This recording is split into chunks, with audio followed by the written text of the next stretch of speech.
All right, everybody. Thank you so much for coming back to the vlog. Jason is here. I am on Zoom with the lead singer of the band of the Monkees tribute band, Loose Salute, Mick Lawless. Mick, how you doing? Hello there. I'm doing very well. How are you doing? I'm doing great. Very good. Very good. You have a show coming up August 13th at Vincent's in Worcester, Mass. Yeah, our favorite place to play. The most greatest dive bar in all the land. And we Loose Salute has been a while since Loose Salute's been there because we had, of course, nothing last year. Yeah. And it's going to be really nice to be back. And we got 3 full sets of Michael Nesmith and Monkey Shines, Monkey Bits. So it's going to be a lot of fun. My favorite type of music. Yes. So for those of us who don't know you, what is the history of Loose Salute? How did you guys get together, and what made what is it about the Monkees that brought you guys together to perform? Well, Loose Salute was, let's start with the name, because if you say Loose Salute and equate it with Monkees, there is a kind of a connection in there. But Loose Salute is taken from a Michael Nesmith. Of course, he was in the Monkees, the one who wore the beanie, and taken from one of his solo records called Loose Salute. And the premise of the band back in 2004, when it first started, was to pay homage to the works of Michael Nesmith and the First National Band. It was like strictly a Michael Nesmith like band back in the early days. And then we were incorporating some of his songs from the Monkees, like Mary Mary, Papa Jean's Blues, Sweet Young Thing, and everyone wanted more Monkees songs. So by about 2007, the whole format of the band had changed, and we were doing Michael Nesmith and Monkees. But it's been a nice ride for a long time. I mean, God, it's 2004 is a long time ago. Yeah. See, as the song goes, thanks for the ride. Papa Nez song, which we are going to be doing on the next gig. We do that song. Thanks for the ride. I mean, on a personal line, I mean, I've been a fan of the Monkees forever, and when I found out that they were re-releasing the Nesmith stuff, because he was always my favorite Monkee, my mother actually got it was my favorite Christmas gift that year was a CD of Loose Salute. No, that's his first. Well, actually, technically, I think that would be his second album, right? Yeah. The Magnetic Self was first. But yeah, what a great indoctrination, huh? And I mean, I guess it's safe to say that when you're listening to Nesmith solo, you're not going to get the same bubblegum stuff that you get with the Monkees. Yeah, well, that was what was great about the Monkees, though. It was just like it was kind of for each guy. Like Peter didn't get featured much. Peter Tork didn't get featured much on many lead vocal, but each guy kind of had their own styling. I mean, most of the country stuff went to Mike, which was his. He was just made for it. And the David stuff, he was a showman. And Mickey, great, what a great soulful sound Mickey Dolenz has had for all these years, and still going strong into his 70s now. For someone 76, his voice is just it has held up incredibly well. It's unbelievable. He shows no signs of slowing down. Of course, Loose Salute had the privilege of working with him a couple of times. Yeah, what was that like to back Mickey and Peter? Actually, there's a good story. Is the very first time it happened, which the first time got us indoctrinated into the fabric, so to speak, and led to several other times afterwards. I mean, the first time was just on a fluke. Peter Tork was doing this Comic-Con fan fest called the Super Mega Fest, like the Boston Super Mega Fest in 2009. And he was coming to that thing for years. And he would usually bring his band, the Shoe Suede Blues. But this time around, I don't know what happened exactly. He couldn't quite get the whole band to jive with the dates. And I knew the promoters, and I kind of, said, hey, I picked this idea of like, well, I know Peter's, the band's not coming. Peter was just going to do like solo half-hour thing, and they really wanted more out of him there. And so we sent him a tape and stuff, and we just eventually got his email, Peter's email, and we started typing back and forth. And he said, "Okay, you guys can back me up." And in between, while all this was happening, Mickey Dolenz had been added to the Comic-Con, not as a performer, just as a signer, as as a celebrity. And wasn't supposed to perform that, but he was there. So he had two Monkees in one building over in this weekend. Comic-Con was a huge thing. I mean, that's half the band right there. Oh yeah. So I was exchanging emails back and forth. He said, "Peter, I still to this day have a couple of MP3s of him just like, playing guitars. I want this song this way," and like one of a kind things, which I'm honored to actually have these emails, Wow. Yes. I mean, how cool is that, right? Uh-huh. Yeah. And we meet up that morning, and I told him I had his back for the performance and stuff. And I asked him, "Do you think Mickey Dolenz would come in and sing on stage with us? We can accommodate almost any Monkey song." And he goes, "Well, it's up to him. I mean, he's not supposed, if he wants to, he certainly can." He left it entirely up to Mickey. So I, during the day, had went over, introduced myself to Mickey, and said, "Would you like to join us on the stage tonight for a song?" And he goes, "Oh, it's Peter's show. Well, that would be up to Peter." And then I had to say, "Well, Peter said it was up to you." And he kind of had a little chuckle over that. And he did say he would come up, and we were going to do Pleasant Valley Sunday. And before I left him, he goes, "Do you guys know Oh Darling?" And I said, "Well, I think we can accommodate you." And he goes, "Well, if you guys don't know, we don't want to do it because we want to, be professional." So I said, "Well, I think the guys know it. Let me see what I can do." So I get on my cell phone. I call every member of the band. I said, "If you guys don't know Oh Darling, you know by the time you get here, okay?" So lo and behold, the Comic-Con ends. The concert part begins. We really we got up there with Peter, and we really aced it. We did everything he asked us to do. I remember we did Stepping Stone, Last Train to Clarksville, some of his blues numbers, which were the things he sent me and stuff. And we really aced it, and he felt comfortable, and I could see that. So toward the end of the whole set, he called Mickey Dolenz up, and the guys were ready for him. And he goes, so we lean in and we go, "We're gonna do Oh Darling, right?" And Mickey's like, "Really? We're gonna do it?" And and he goes, what key was he saying? In D. The key is D. So everybody had to compose it on the fly. Oh, But we did it. And there's YouTube's out there of it, and it was just a memorable thing. So it was really magical. We just did everything that both those guys asked us to do, and they really liked us as a band. And whenever they came back this way for those cons, and there was even one in Connecticut and stuff, we were asked to perform. that's great. It was good, and Peter and I had a very good rapport, and it was sad when he passed. I really, I'll never forget that day when I heard the news. Yeah, that was a real kick in the teeth. It really was. I got a text from a friend, and it just like took the wind out of my sails the whole day, because I had been working with him. So that was 2009, and I worked with him on and off.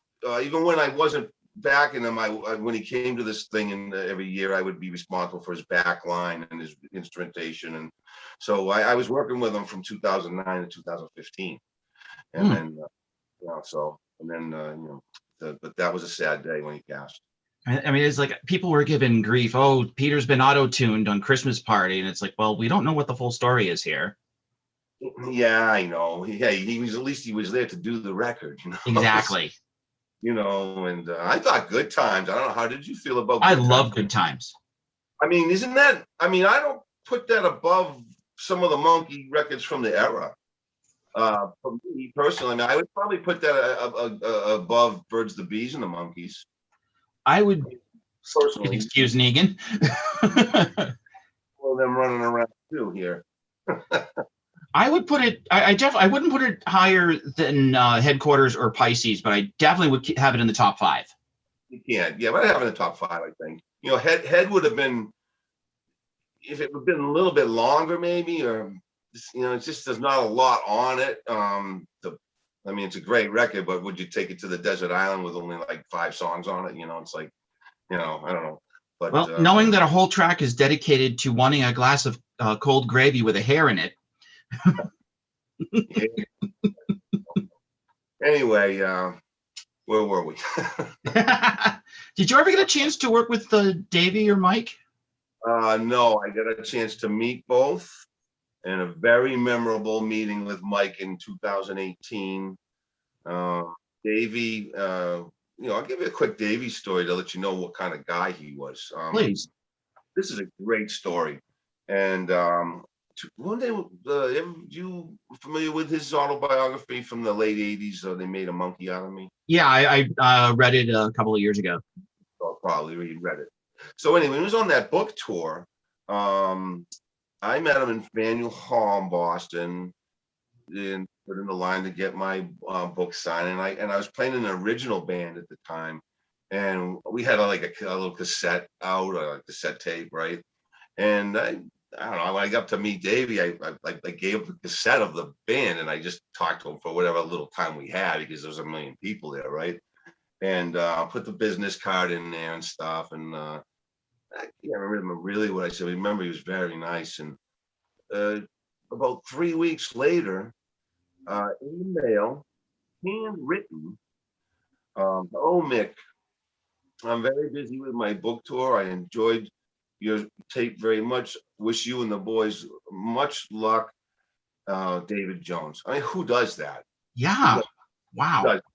Yeah. And he, when people say about him, he always had time for his fans. There's a great example right there. I mean, who does that? Yeah, most people would take a tape, throw it in the closest bin, and then move on. 9 out of 10 celebrities probably wouldn't even listen to it, probably. So who knows if he even did or he didn't, but he felt it in his heart that he wanted to express a thank you and gratitude. And who does that? So No, not many. No, he was a cut above the rest. He really was. The few times I had the pleasure of meeting him, and I never had the pleasure of hanging with him like I had pleasure with Peter, and working with Mickey and stuff. I mean, we actually had to work, and I never had the pleasure of working in a musical setting with him. I have friends, my friends, I have friends that grew up right here in Massachusetts that played in his band. The great guitarist Dave Robichaud was from Framingham, Mass. Played with Davey for years. Really good friends. They were great friends. But I don't know. Davey was one of a kind. I went to his memorial when they had it down in New York City. The BB Kings. Yeah, I had to. Yeah, I saw some videos for Peter and Mickey singing "Daydream Believer." It just breaks my heart to this day, watching them on Mickey breaking up in that. Really emotional that night, and they had all of Davey's band there, and I was right stage, down a little bit down front and the left side, and Mickey Lawless was absolutely tearing up that night. It was a tough night. A lot of love from that. So, been together for 45 plus years. You tend to. Yeah, 50 years now, right? Well, for the death, right? Yeah, 40, 45, right? Yeah. So he was a great guy. I mean, just every meeting I had with him, he's a beautiful person. I've had the pleasure of the first time I met them was outside was after a show in Cohasset, Massachusetts in '96. I got them to sign my CD of Pull It. Nice. 96.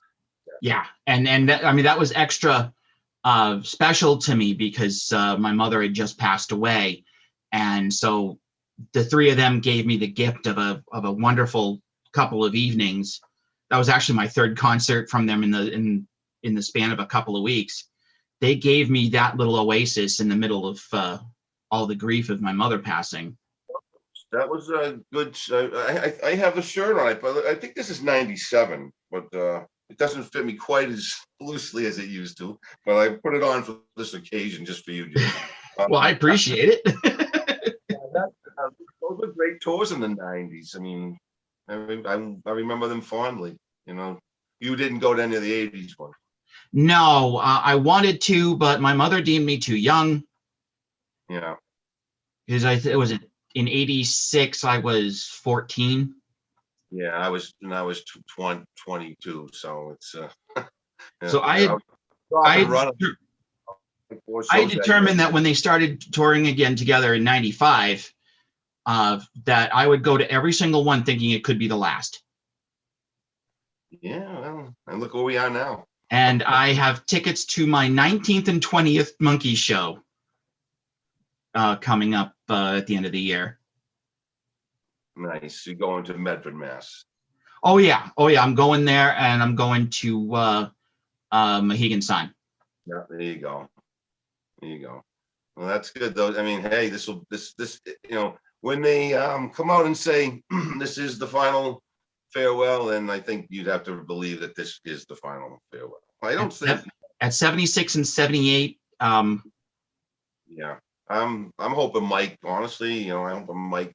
Wish him great health and get through this tour. It's, you know, they keep adding dates and stuff, and you know, 78-year-old dude is, you know, Who had quadruple bypass surgery a couple of years ago. exactly. So I think it's inevitable that this has to be the swan song. But hey, let's have some fun. Let's everybody get out and see it and appreciate those great songs. But as Mickey said, you know, they asked him if he was retiring after the tour, and he goes, "I tried that once. I got bored." It's like an Energizer bunny, you know, just those batteries just don't wear out on him, it seems. You know, I don't know. Out of the tours that you've seen, what would you say was your favorite tour? I like the 2001 tour, the '97 tour. Don't ask me like specific. I think it was more of who I was with in the you know, like, I mean, one of my favorite shows was at the Hampton Beach Club Casino, which people don't really like that place too much. It's a horrible venue, but you know, Exactly, it is. But I happen to have the yeah, I probably had one of the better seats in the house that night, and I also it was a night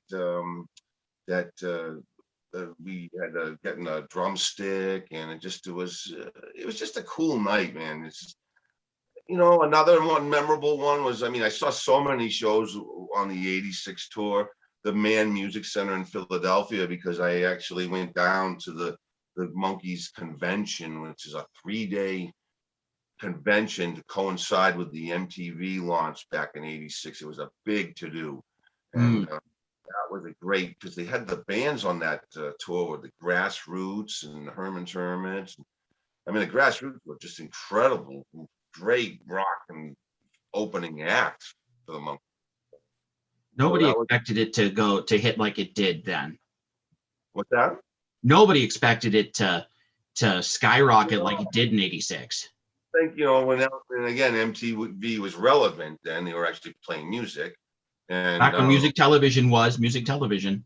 Right, and that whole resurgence. I remember staying up and buying a block of VHS tapes because you couldn't get the episodes anyway. I remember VHSing them onto like eight video cassettes when they did that marathon nonstop for the whole weekend in '86. I knew people who did that too. Yeah, and that was before I had a VCR, sadly. Yeah, well, I remember that fondly, and that's the only way you could have got the episodes for a while, you know, before they came, you know, were available. They never came out on video or on videotape, and if they did, they were super expensive. I mean, you would pay back in the day, and you could pay $50 for a VHS tape if you wanted it bad. And I think I may have paid $49 for a copy of Help, you know, the Beatles movie, in 1984 or something, because the only way you could get it, and you know, you had a VHS player, and it was a new thing, and you know, look where how far have we come. Oh, I know. It's amazing the technological advances in our lifetime. Oh God. Well, again, that was an analog format too. You know, it wasn't digital, so Oh. the sound was. I mean, I gotta say, my favorite tour was 2011 because they did so many deep cuts, and it was so good to hear songs off of Missing Links, which was, and for those that don't know, that was an album of unreleased materials from the vault. Yeah, all of your toys and stuff like that. I think. Yeah. You saw the Lowell show, I'm guessing. Yes. Yeah, that was a great show. I remember that night well because the Bruins won the Stanley Cup. That was a lot going on that night. Yeah, it was a good show. 2011 tour, yeah. And then oddly enough, you know, when Mike started to come back out after Davey had passed, you know, but.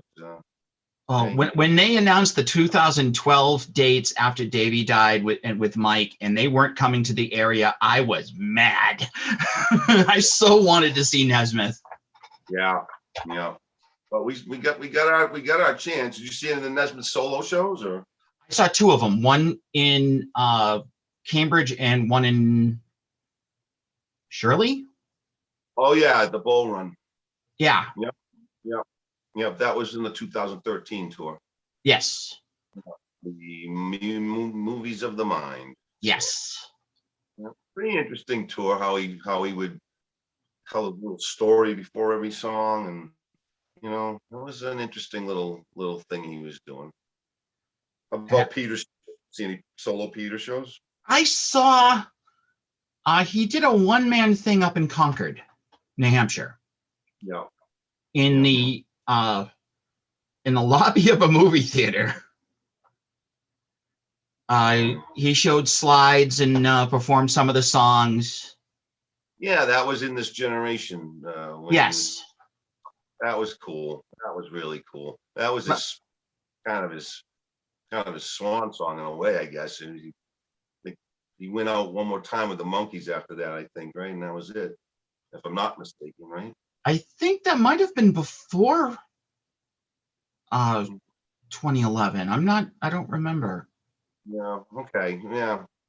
There's a lot going on sometimes with these guys. So, you know, I first saw Peter in the Cinema Lounge when I was 18. Oh wow. Yeah. It was, you know, 82 or something. Man, that was great. The new Monks. If you never had that 45 that he put out. Never had it, but I heard about it.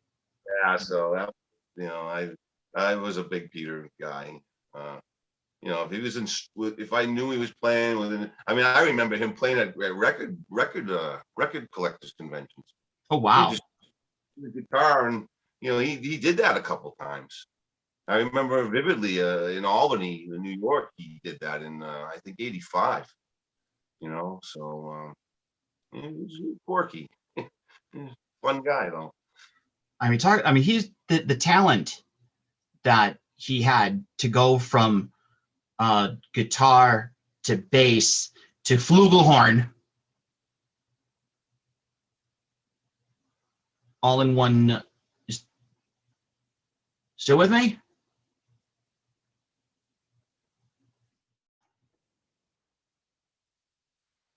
Okay, lovely, wonderful world of technical issues. There you go.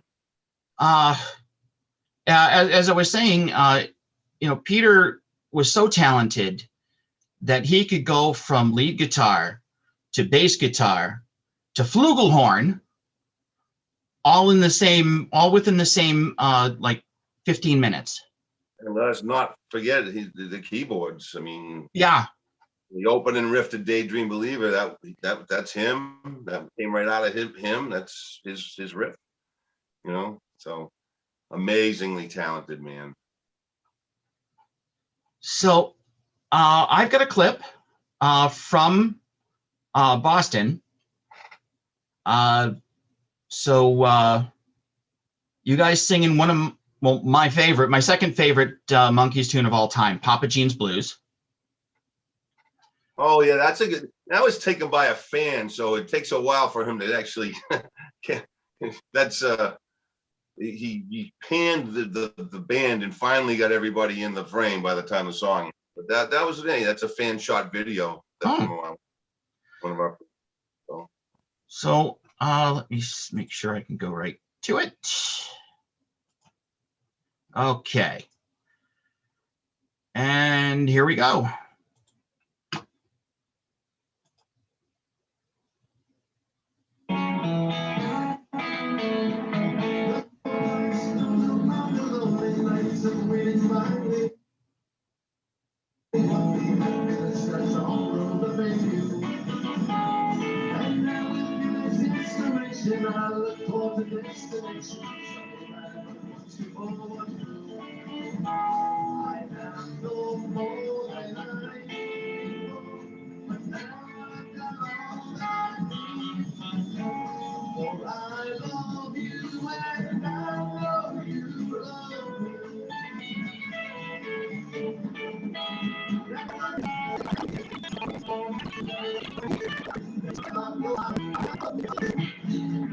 Wow, that was nice. On the the mighty Tom Yates.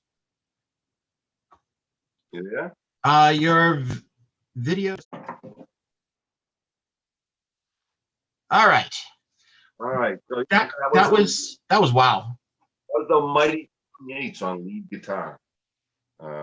He is truly an amazing player. I'm privileged to be playing with him, and the rest of the guys in the band are not too bad. He's a world beater. He's played with a lot of heavies. Jerry Jeff Walker, Ray Davies. He's played with the great Dick Curlis. Just the list is endless.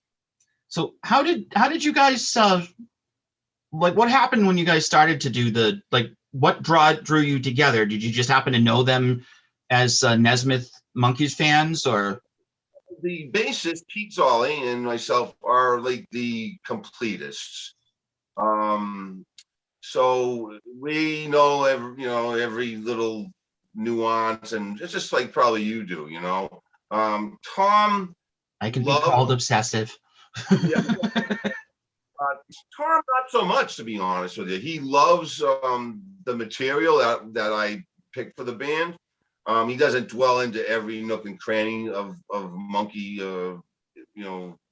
audio like I do and like you do.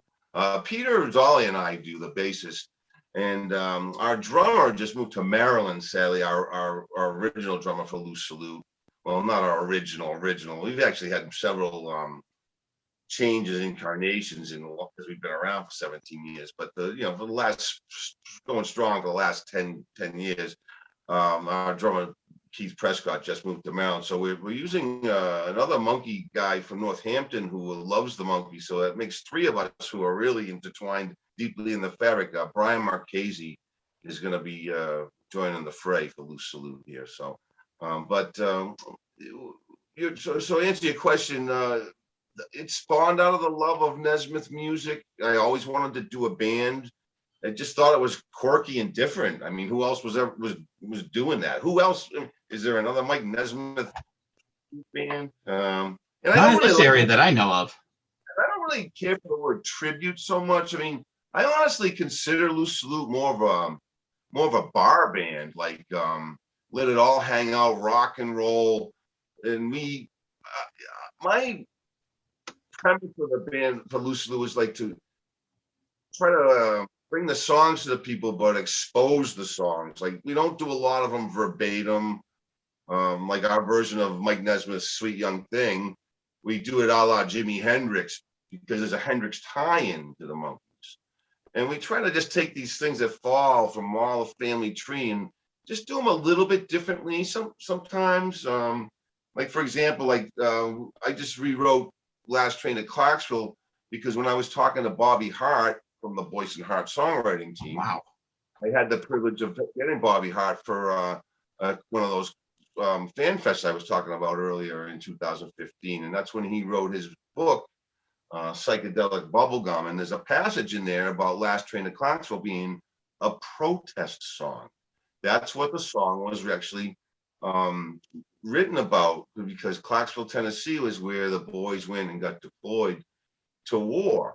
And when they wrote the line, I'm not sure if I'm ever coming home, that's brings it home a little more if you really understand it in context. So I, a la Loose Salute style, was fooling around one day, and I kind of thinking about trying to rewrite it more as a protest song, and I started to come up with something like this.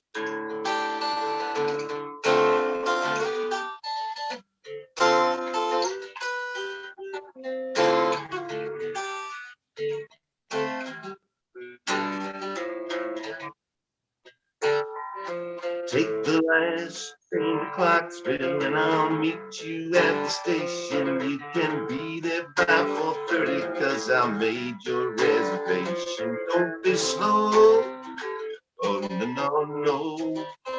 Well, I love you so, 'cause I'm leaving in the morning and I must see you again. We'll have one more night together. And I must go. Oh no, no, no. Well, I love you so. I don't know if I'm ever coming home. If I board that train, I might not ever get back. So I rewrote it kind of, and I wanted to put it more of a, like what he was telling me. I don't think people would get that it's a protest song from the Smash Monkees version. I mean, I don't think people would really, but I don't know, that just came to mind, and that's kind of what Loose Salute does. We like to retard the songs a little bit, or just rearrange and rewrite them. Not all of them, but some of them, and just make it our own thing sometimes. If I remember correctly, you got your own version of Stepping Stone. We cut the time in half, which so we call that like House of the Rising Sun meets Stepping Stone. So the original version is like, so what we did is we went,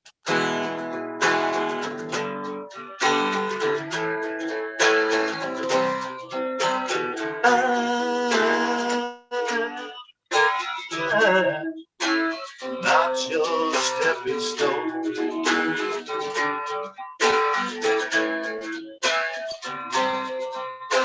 So I don't know.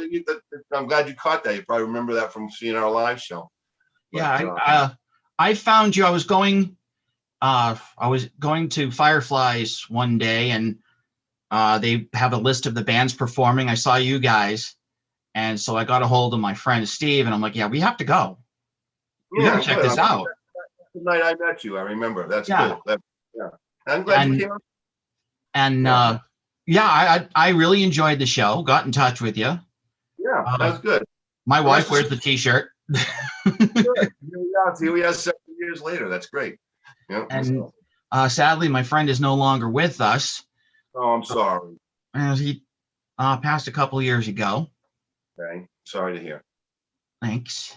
But now I drag my wife to everything. That's and good, man. I've gotten some of your CDs. You guys have recorded some of your covers. Oh, that's a good segue. Into Absolutely. Brand new. One of the finest. Some good things did come out of the pandemic because people had time to actually do other things that they normally wouldn't have done. And this was on the decks for a while. We recorded this. This is called the Happy Nez Year broadcast. This was a cyber show. The guys got together in this nice little recording dwelling with professional. We made a nice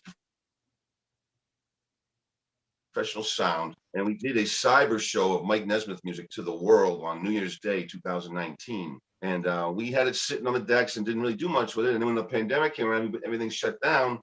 Went back and listened to it, and man, it was lightning in a bottle. It was captured perfectly.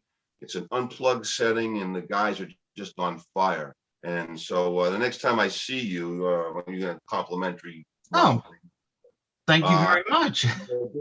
You might make our Worcester show, and you'll get one there. If not, we'll send one to you. Whatnot. I've already put it in the books. All right, excellent. And so, so that is the Happy Nesmith broadcast, and it has chock full of all, 12 Nesmith songs. Different drum, the kind of girl I could love, you just may be the one, the crippled lion, 9 times blue, et cetera, et cetera, et cetera. So, and the guys are really on fire on this performance. Very happy. So for everyone else, is there a website that they can go to get that, or do they need to just go to the show? Definitely, please go to the show. Oh, yeah. But website, oddly enough, and I'll have to be honest with you, it's been kind of just sitting in its how it's been for a while, and I just kind of am using Instagram and Facebook right now. So that's Loose Salute on Facebook, Loose Salute Music, I believe it is. If you can't, that's one way to find it, and everything's there. And we should probably get doing the website up about a little bit better, but you can always find us. Just type in Loose Salute. I'll put the links down in the description so that they can just click right over to it. And this band too, if you can see a live show and you like any of the stuff we're talking about, if you can see a live show, I mean, it doesn't happen a lot. I mean, we've got this gig and another one in December, and that's it for the year. And next year, we intentionally really don't take a lot of things because it's a specialized thing. And everybody else the guys playing all different things. I mean, I have an original act. I run a few open mics. I'm a singer-songwriter myself doing other things. So this is a treat. And if anyone really likes any of this material or even has a spark of interest, when we get cooking and we catch a spark, it's magical. And it's, if you like this kind of music, the Nez stuff and the Monkees stuff, this is for you. This is a show for you. So it's kind of like what I consider a good steak dinner, not something you want every week. You get a couple times a year, so you enjoy it that much better. I look at it in a way, I mean, and we don't want to burn it out. We had back around 2013 and 14, we were doing a lot more shows. It just things happen. The older we get, I mean, like I said, I'm a songwriter too, so I didn't want to just be like kind of held to this one thing and almost stigmatized for all the Monkee Man. I don't mind that, but I do enjoy performing my own material and doing other things. Now, I took a bass gig in a couple of bands too, so it's just, it's music, man. And this is a special treat, though. If it happens a couple of times a year, and when it happens, if anyone's interested, I guarantee you will be satisfied when you leave the building. So again, that is August 13th at Vincent's in Worcester, Massachusetts. Is there a cover charge, or is there anything, or is it just come and get a seat and get a beer? Come on in, grab a seat. Vincent's is known for its meatballs. It's not a very extensive menu, but what they are world famous for is their meatballs and meatball sandwiches, and that's the place to go to get meatballs. And no cover charge. What we do is, we've had a residency there for years, and then we just we do okay, but we depend on the kindness. So we'll be selling CDs and T-shirts, but we also pass a hat or bucket, so to speak, and just don't kick, man. You like what you hear, and you throw something in there, and everybody's happy. So, well, I want to thank you so much for doing this. This has been a lot of fun. My pleasure. I appreciate it, and it has been a lot of fun. And want to thank everyone for watching. Please like, share, subscribe, and all that other happy stuff. And I hope to see everybody at the show. Maybe I'll get another interview with the entire band. See you guys at the show. Thanks for listening, and loose salute. Absolutely. Thank you much. Peace.